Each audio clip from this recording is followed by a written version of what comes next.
Hello and welcome to a ZOIA Librarian tutorial. Today I'm very excited to announce that version 1 is available on Mac, Windows, and Linux machines. See the repo for information for how to install, either from source or by downloading the installers that we've pre-built and tested on 3 platforms. If you run into any issues, either email me, you'll find an email link in the README of the repo, or you can submit a GitHub issue. There's templates in there for bug reports as well as feature requests.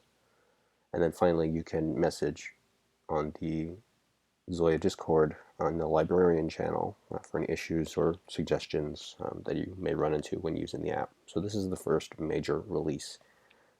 I'd like to thank a number of people. I'd like to thank Steve from Empress for basically supporting this project in the biggest way by bringing on John Breton, who was a co-op student for Empress for the summer, and he helped. Well, he basically built the app up to beta 3, and has been, an advisor for changes going forward. So I have been working on the app since the beginning, but John has really developed most of it. I'd really say like 90% of it is his work, and then the last 10% has been me fixing bugs and updating things to get to version 1.0 that I'm very proud to release today. So I'm going to walk you through the features, the useful tools that we have here for organizing your patches and just getting a better understanding of how the ZOIA works and how patch management can be. There's a change log which indicates all the new updates, changes, as well as bug fixes. And there are 2 currently known issues which we'll be tackling in a future version release, plus any other bugs that may pop up that people encounter.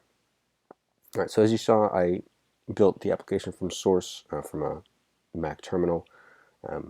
With the installers, it should just be able to just double-click the app file or the exe.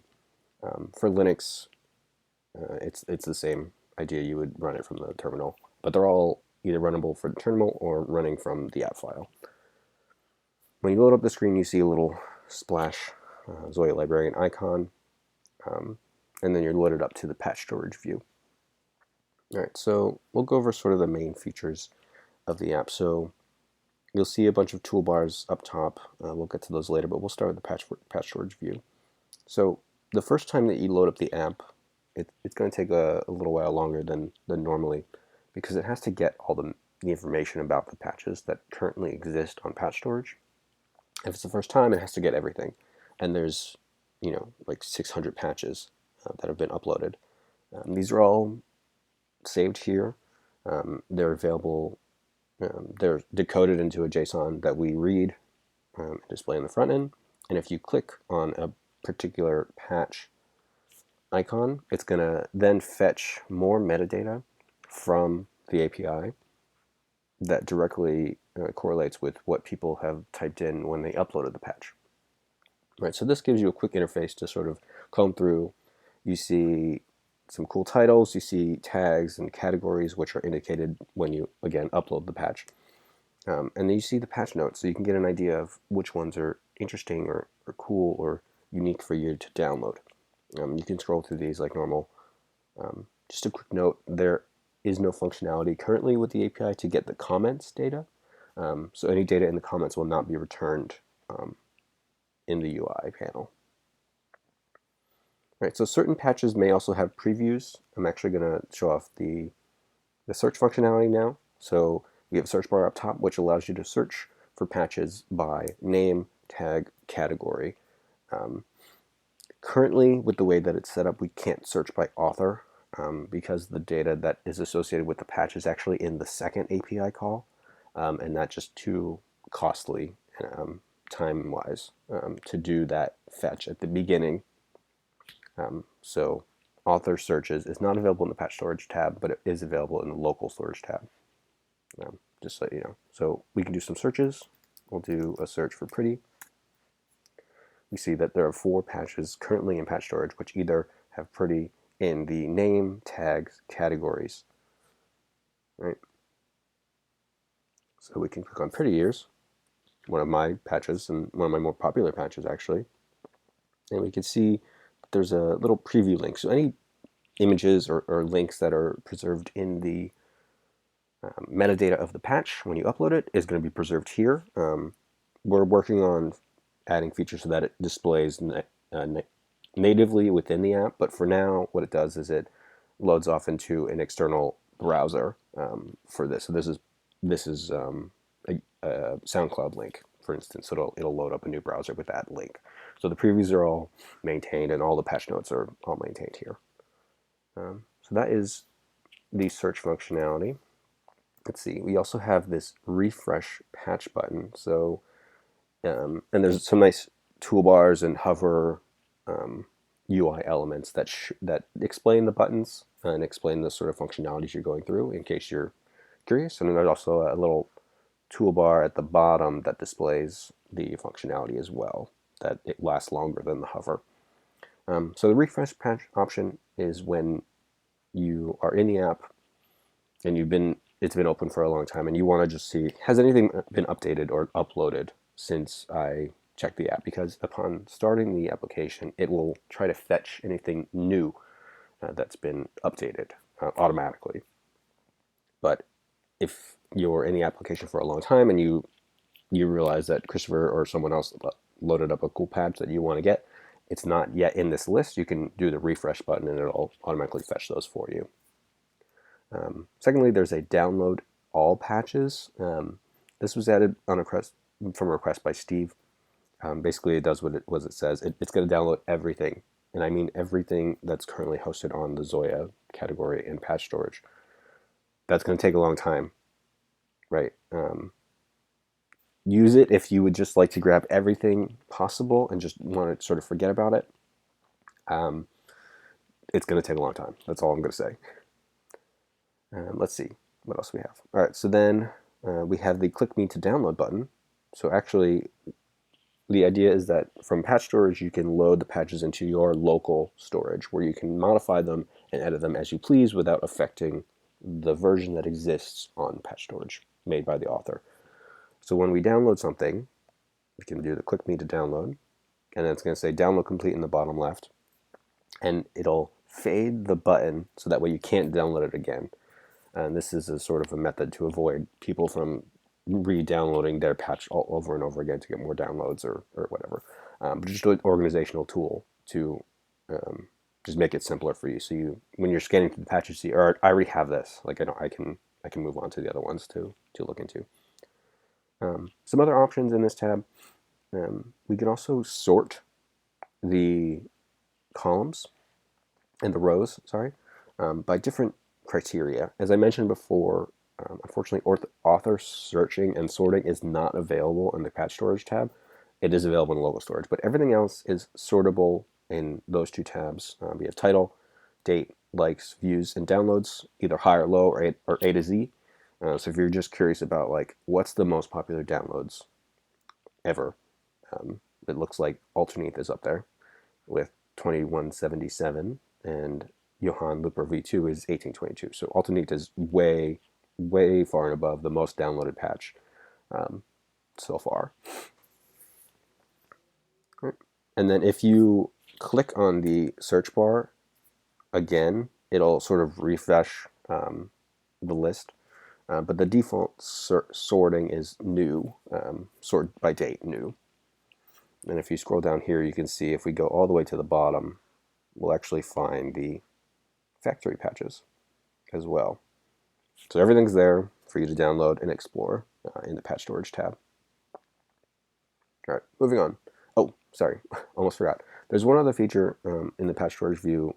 I realized that this tab, this panel on the right, was only being used if you're currently looking at a patch, or if you're curious about looking at the patch notes. That's prime real estate to display other information, such as help or documentation. So within the help toolbar, you'll see two tabs. You'll see documentation and ZOIA resources.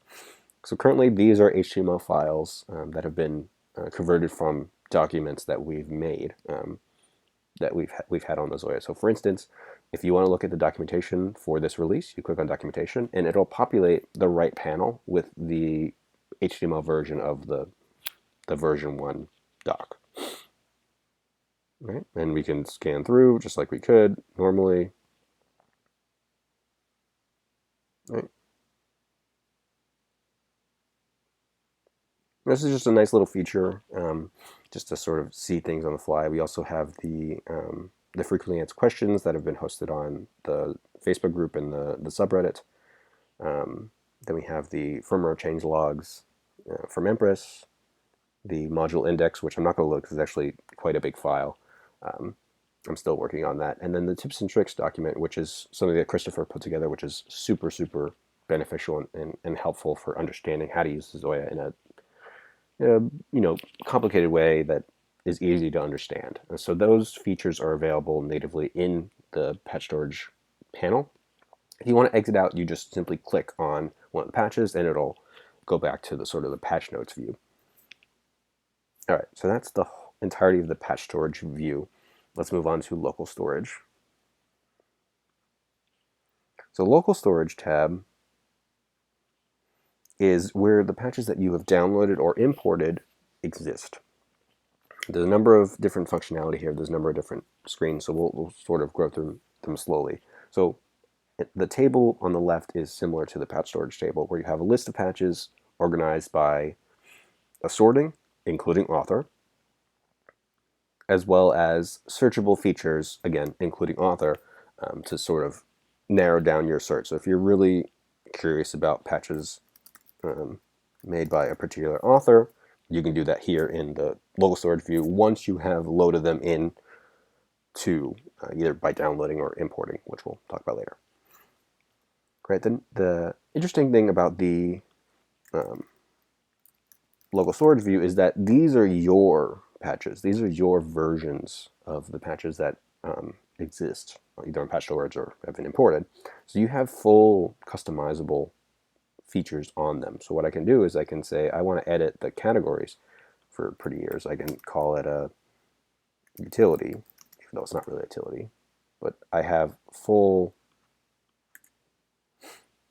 ability to include that as a tag, and it'll update after you enter the search again. Right. I can also clear it. I can change things. I can get rid of tags and get rid of categories. You can't edit the title, but that's fine.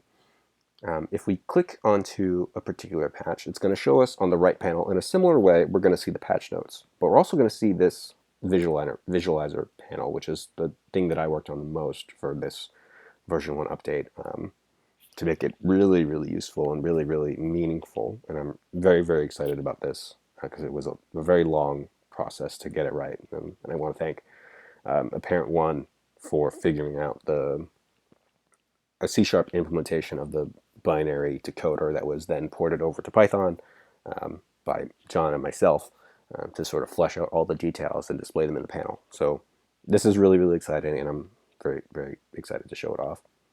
So when you click on a patch, you're going to see two views. You're going to see the patch notes in the same manner as they were when you download them, with the asterisk that if you edit things, they're going to be different, obviously. And in the bottom, you're going to see a visualization of the patch in nearly the same way that you would see it on the ZOIA. I say nearly because there are a couple of differences, namely in the number of buttons that exist per module, and you may not see pixels because they may be hidden on the ZOIA, but you'll see them in this sort of panel. But for the most part, it gives you a number of really cool ways to understand the patches. First of all, it displays some like top level information that you would need to say, okay, here's this patch, let me take a look, what do I need to know before I turn it on? So we see it has, we'll talk about the estimated CPU first, I guess. That's not accurate because what I'm actually doing is pulling in the estimated CPU from the module index and just using that as a sum because we don't know how much CPU the connections make up. This patch actually sits at about 97% with the connections, but I don't have any hard like calculations on where those connections are coming from or exactly how much is attributed to each connection per strength. So That's something that we'll explore in the future, but for now, it's sort of a baseline. Like, this is how much CPU your modules are using without any connections at all, right? And for complicated patches, it's going to, increase greatly. For instance, there's a tuner patch that Christopher made that has, I think, like 450 connections. But the actual modules only take up 25% of the CPU. The rest of the CPU, again, it sits at about 100%, even more, is those connections. So that gives you sort of an idea on how much the connections can actually take up in a given patch. But it's just there as a baseline, just to get you familiar with how much can I expect this to be, give or take, whatever. And then it shows the inputs and outputs. Based on scanning through the list of the modules that are in place, it's going to look for an audio in and audio out, and then spit out whatever configuration is by the options. So this takes in audio at the left and then outputs in stereo. Right, so that helps me out with routing my unit for when I need to run it. Then we also have a list of the stomp switches used in the patch. Now, again, this just scans for them. It doesn't actually check if it's connected to anything yet.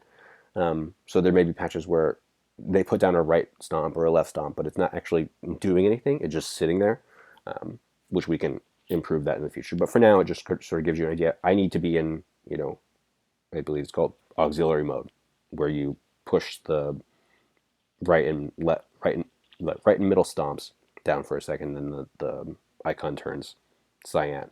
So you can use those stomps for additional functionality. So you know that going into the loading of the patch to your unit. It also displays any MIDI channels used, either from MIDI CCs or other MIDI control.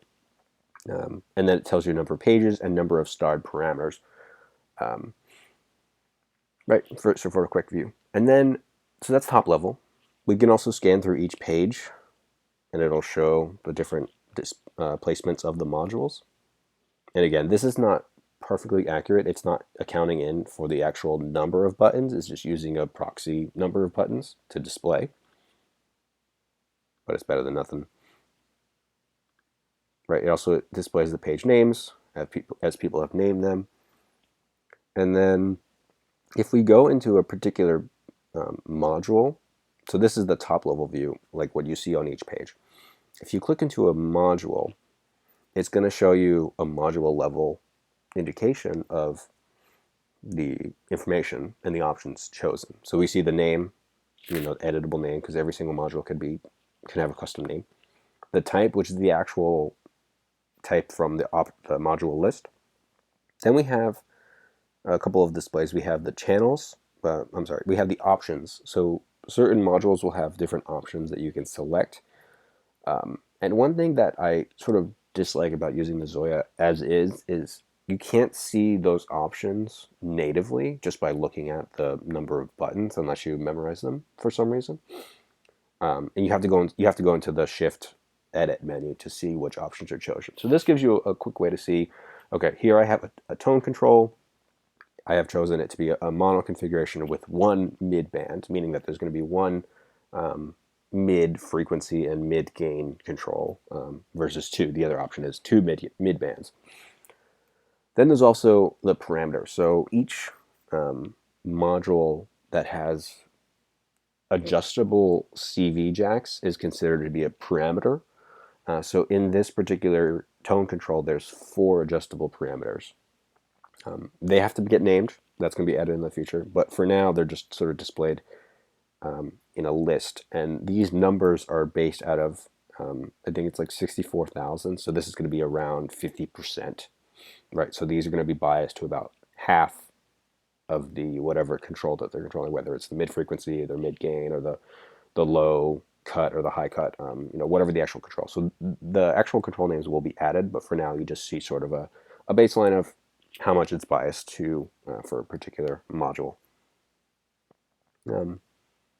If there are any starred parameters, it will be listed here as well. It'll tell you which actual grid button is starred, and we'll look at an example in a second. And then lastly, we have the connections. So we see for each connection, it's only going to show outward connections, same way as the ZOIA shows inward as well. But it's going to show outward to save some real estate. Something that I do want to add is another tab to show the whole routing in a more complicated sort of visualization with a graph is and some sort of expanded view. But for now, I figured just showing outward connections allows you to follow the routing in a reasonable way. So we see that the low cut audio out left is going to the audio mixer, audio in one left. All right, so it's showing you on a block by block basis how much, where the connections are going and at what strength they are. So that's useful. I'll go to a quick example that has a starred parameter.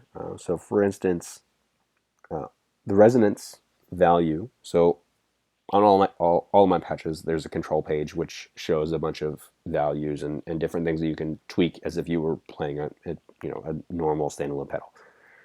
For this one, in the top left, we have the resonance control.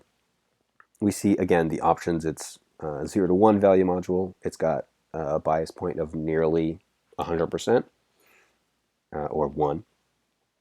And then we see that if there's a listed module.block with a CC number, then that's going to represent your starred parameter. So in the top level view, it said that there were 9 of them.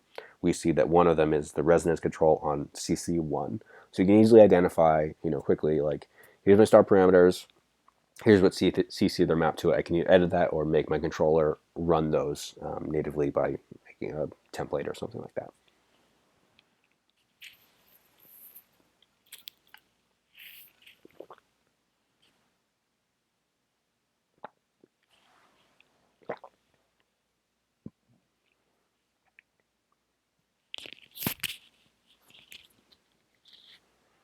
All right, so I talked a lot about the visualizer.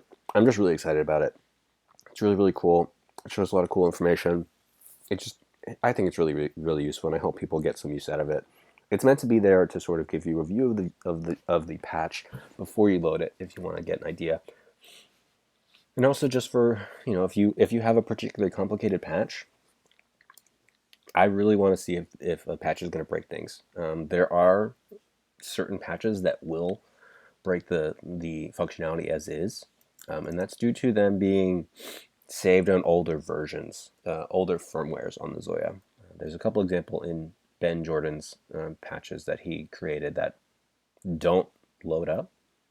So no Board of Canada does, but AI Drummer does not. All right, so if you encounter patches that break things, please let us know. We'll do our best to try to fix them, to try to address the binary, because right now it's sort of set up to work with the most recent version of the modules, which is 1.13. But if there are patches that are saved on older versions, it's very possible that either the options don't exist or the modules don't exist, so it doesn't know what to do with that information. So if you encounter that, the easy solution is sort of to load it into your ZOIA, save it into a newer firmware, and then load it back into the Librarian. Then it should properly display within the visualizer. But if there are issues outside of that, please let us know. We'll be happy to fix it and log it as a bug or a feature request in the future.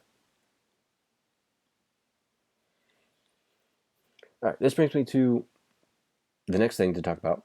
In the local storage view, there's a lot in here. We see a list of patches. Again, I talked about sorting, searching, the viz panel.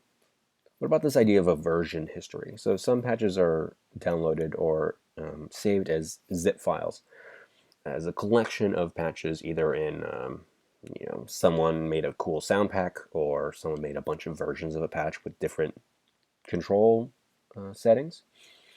And we can save those as version histories, which is sort of a quick view into a bunch of different patches. So we see here, for certain patches, we have a bunch of options. So what we can do natively is, for a given patch, we can actually save it straight to the SD card. Right, so we do this click me to export function. All right, so if I do that and I don't have an SD path selected, it's going to tell me to select my SD, which I will do. All right, and then I can go and export again. And then it's going to ask me for a slot number. So let's say I want to export to slot 0. Sure. This is going to overwrite a patch. Do you want to do so? Why not? Export is complete. So right now, it will export to a folder on your ZOIA called toZOIA, right? Which I'm sorry, a folder on your SD card, which will be called toZOIA. Eventually, we'll have it so that you can select which folder you want to export to, but for now, it's going to be to ZOIA. Right, so that's sort of a quick view and export. Then you also have this delete button, which will get rid of the patch from your local storage. You can still download it, you can still import versions of it, but that one version will be gone. All right, so I can delete, and it disappears. What about this see version history to export? So that's where the version history I was talking about before. So if we click on this, it will bring up a secondary view where we have a list of patches, each of which can have their own patch notes. By default, they will be the patch notes of the sort of the global patch, but you can edit them to be just for that one particular one. That's where you have flexibility on creating different versions, or you can say like, this one loads up a preset that's set to a flanger, or this one's set to a delay line, or whatever. So you can have full sort of edit on those. If you want to export these individually, you can do so. You can also delete individual ones from the version history. To get back into the main view, you just click the back button, which is disabled by default unless you're in a version history submenu. Let's see. The other button here is check for updates. So similar to the refresh patch list, this is going to scan your local patches against the PatchStorage view and see if there are any changes made that you want to grab down from that server. So let's say you have an older version of Corkstream or something like that, and you want the newest version because you haven't downloaded that. You can just, instead of going to download it, because for most purposes, Corkstream is going to be disabled from your download, right? So see, I already have Corkstream version 2.3. If I go back to PatchStorage view and type in Quark, it's going to tell me I downloaded already, right?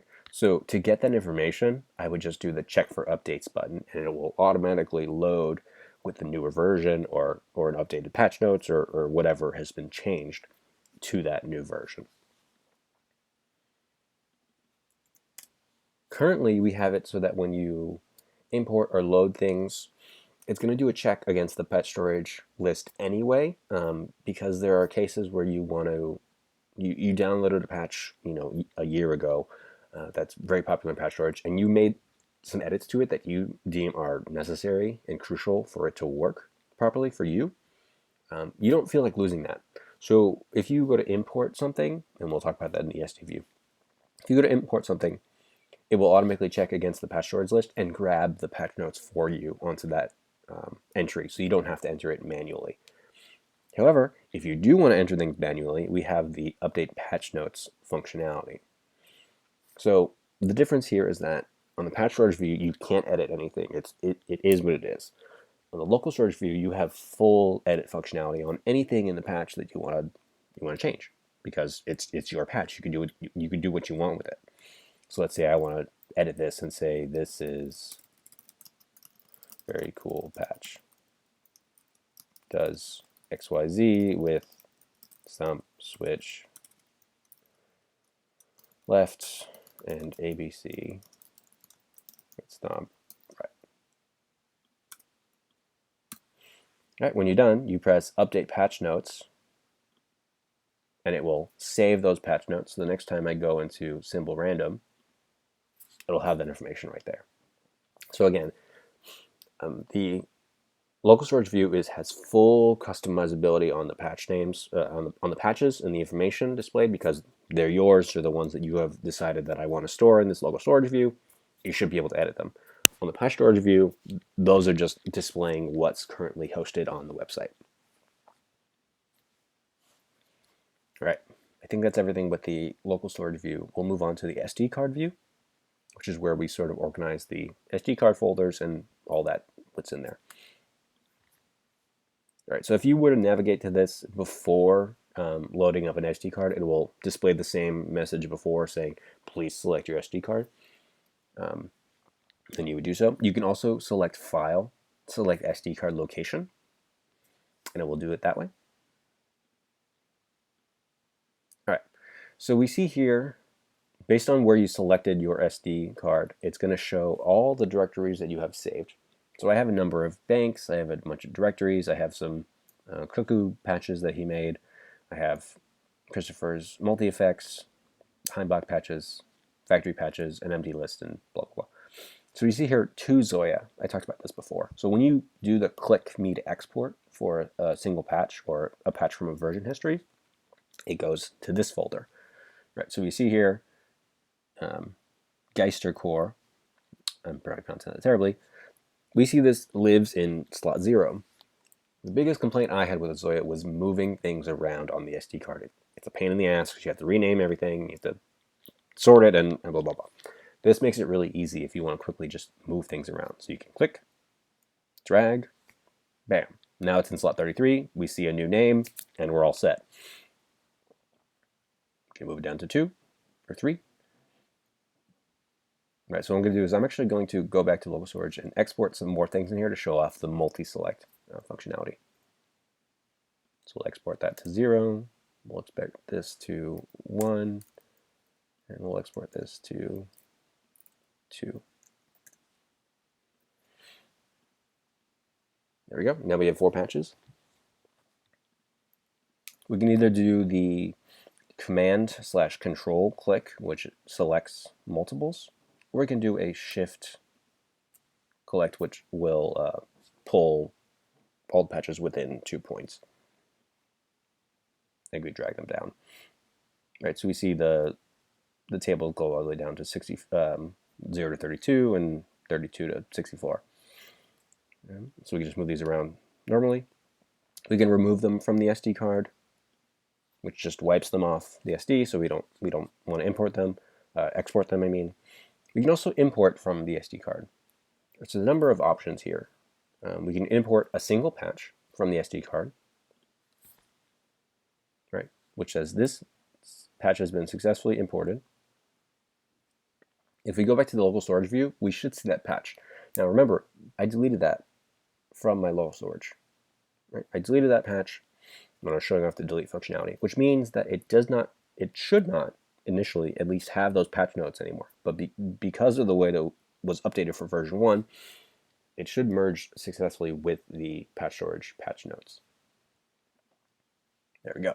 Right, so it retained all of the information just by checking against the list. Right, again, because all the PatchStorage data is saved to your local backend. It's just that the additional metadata for the patches has to be fetched with an additional query. All right, so when you import something that has the same name or a very similar name, it will merge that information for you, removing the need for you to edit things on your own. You still can, but it just makes it a lot simpler. All right, SD card. We can also delete things from the SD card. Let's say we don't need this to ZOIA directory anymore. We can just say delete. It'll warn you. Do you want to continue? Yes. Now that it's gone. We can also import everything from the SD card as either as individual patches or as versioned patches.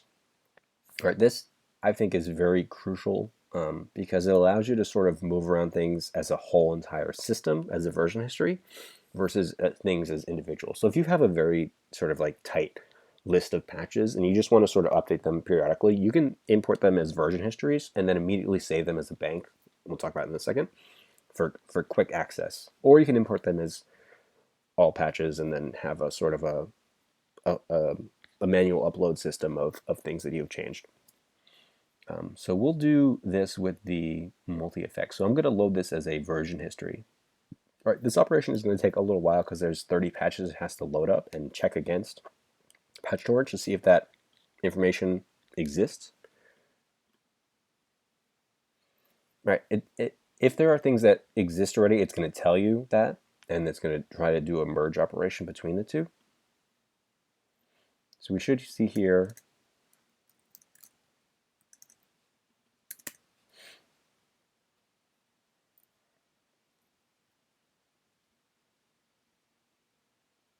there we go. What happened? Let me delete this one.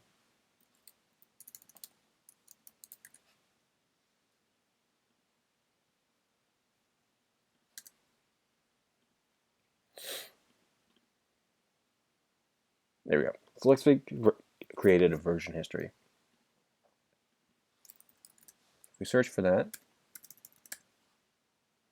we'll see multi-effects, and we'll see all those patches saved in a single directory.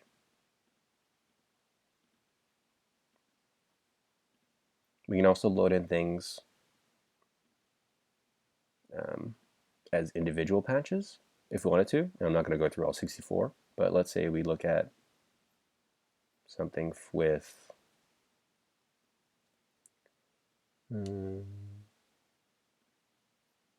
with 25. We can do import all listed patches below. Select the imported 26 patches. And now those are living here in our local storage.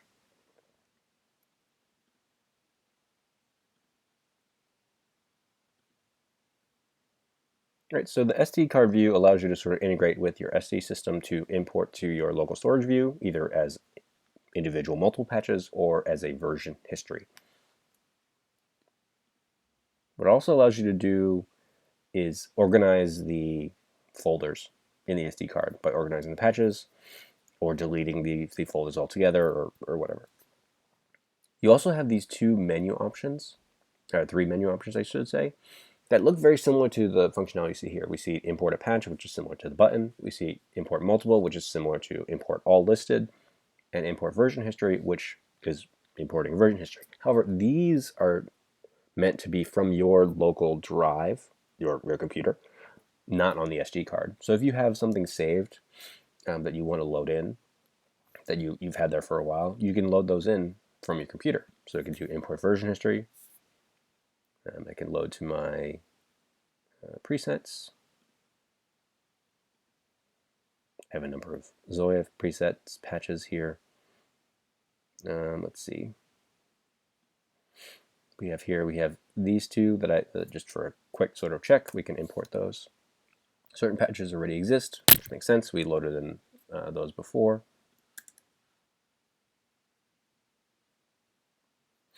Right, but that just gives you a way to sort of load in things from not your SD card if you wanted to. And that has the same exact functionality as it did with the SD card view.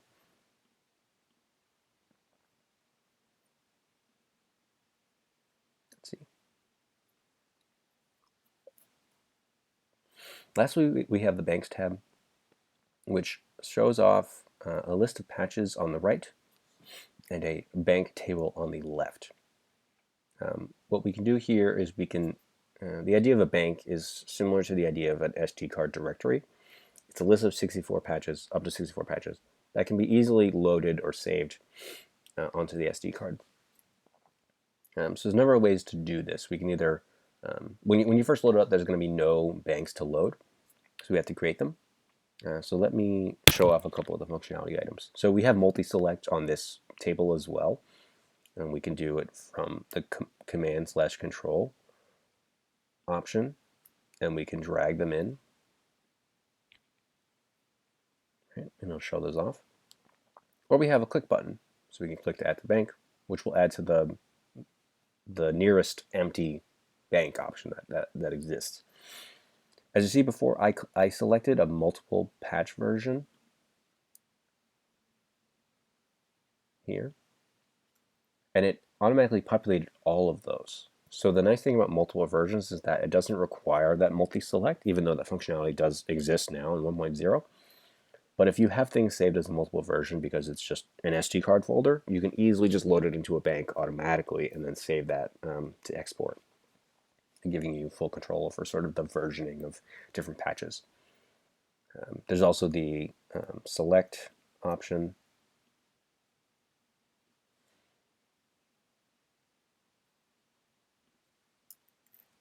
Or sorry, shift option. I didn't click the right button. There we go. Okay, and again, we have full movability over here as well.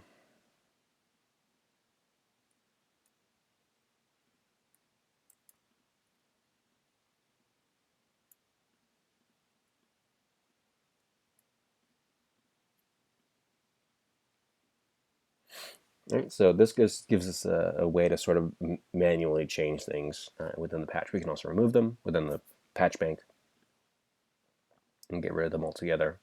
Or we can quickly clear a bank or save and export. So the save bank operation will save that to your backend, we can call this, I don't know, fun. And then when we want to load things, there's a number of banks that you have in your local backend that you can load up. You can do a multi-effect. This will override the data. Sure. Right. So what happened here is I saved a bank, and then I deleted the patches off of my local storage view. So since those patches don't exist, the bank can't be imported anymore. So we'll try a different one. This is a fun one. If we want to export this, this is a way to transform a bank into an SD card, a folder on the SD card. Right, so we export that fully to the SD card. Then we can go back to the SD card view and see, here's my bank. Right, here's what I'm going to load up into the ZOIA. So it's a sort of a interaction between the two tabs that allow you to fully control what comes into the librarian and what goes out onto your ZOIA. Lastly, we have a clear bank, which quickly clears all the things in the table if you want to start over from fresh. Quick note, even though this is similar to the local storage table on the right, you don't have any edit, you don't have any delete functionality. It's just for moving things over to the bank, either by clicking them or dragging multiples or single items at a time. But yeah, the version history also works here. It's just easier because you're allowed to just click on a version history and automatically it'll add all of those into the table for you. Just a very quick operation. All right, a few last things to talk about to wrap up.